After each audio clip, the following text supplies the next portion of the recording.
કેમ છો? એટલે એકલા જ રહો છો? એકલી જ રહું છું. અને ભાડાનું છે ભાડાનું છે.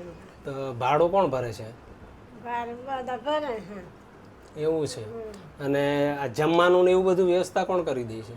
એ બધા આપે છે. એટલે બધા આપી જાય તમે ખાવ છો, તમે એકલા જ છો, આગળ પાછળ કોઈ નથી? કોઈ નહીં.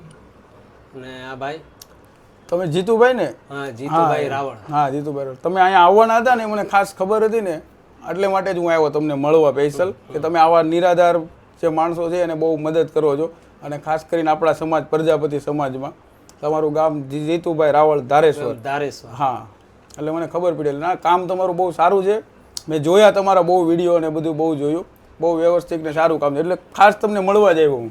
આપણા સમાજમાં કોઈ પણ આ કેમ આ દાદી છે, જો આગળ પાછળ કોઈ નથી, કોઈ બેન વિધવા હોય, કોઈ એવી રીતે દવાખાનામાં અટવાઈ ગયો હોય ને એવી કોઈ પણ પ્રોબ્લેમ હોય આપણા સમાજમાં, તો ગમે તે મને કોલ કરવાનો, હું એને અનાજ મારા હિસાબે તમ તારે પહોંચાડી દઈશ. બરોબર? ના, તમારું કામ જોયું હવે.